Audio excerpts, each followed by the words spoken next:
தேன் நெல்லிக்காய் செய்ய தேவையான பொருட்கள் என்னென்னு பார்க்கலாம்.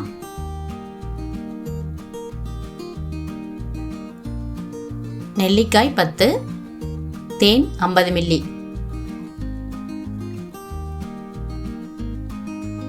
முதல்ல ஆவியில் நெல்லிக்காய் வேக வைக்கணும். இதை நல்லா கழுவி துணி வச்சு தொடச்சி ஈரமே இல்லாமல் வச்சுருக்கேன். இதை நம்ம இட்லி தட்டில் ஆவியில் வேக விட்டுடலாம். அடியில் தண்ணி வச்சுருக்கேன், கொதிச்சிருச்சு. இப்போது நெல்லிக்காய் வச்சு நம்ம ஒரு 1/4 மணி நேரம் வேக விடலாம்.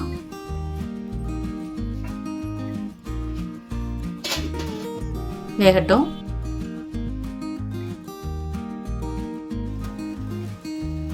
பாருங்கள், 1/4 மணி நேரம் ஆயிடுச்சு.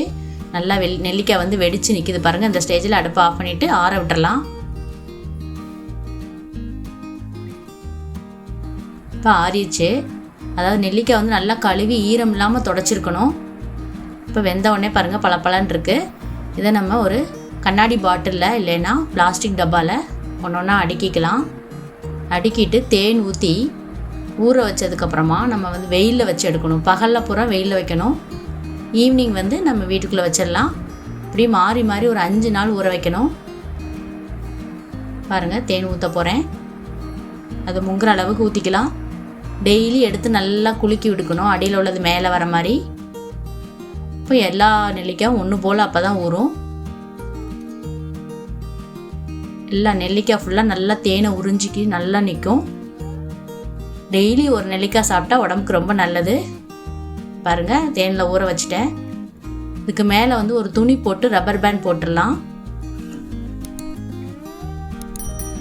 தூசி எதுவும் போகாது. இதை பகலில் நம்ம வெயிலில் கொண்டு போய் வச்சிடணும். இதே மாதிரி 5 நாள் நம்ம பகலில் வைக்கணும். இப்போ ஈவினிங் ஒரு பாத்திரத்தில் தண்ணி வச்சு அதுக்குள்ளே வச்சுருங்க. இல்லைன்னா எறும்பு வந்துடும் தேனுக்கு. இந்த மாதிரி 5 நாள் வச்சு எடுத்ததுக்கப்புறமா நான் எப்படி வந்திருக்குன்னு காமிக்கிறேன். பாருங்கள், 5 நாள் ஆயிடுச்சு. எப்படி ஊறி நிற்கிது பாருங்கள். கையில் தண்ணி இல்லாத போது கை விடுங்க. இதை அப்படியே நம்ம வேறு பாத்திரத்தில் ஒரு பாட்டிலில் போட்டு வச்சுட்டு டெய்லி ஒன்று ஒன்று சாப்பிட்ணும். உடம்புக்கு ரொம்ப நல்லது.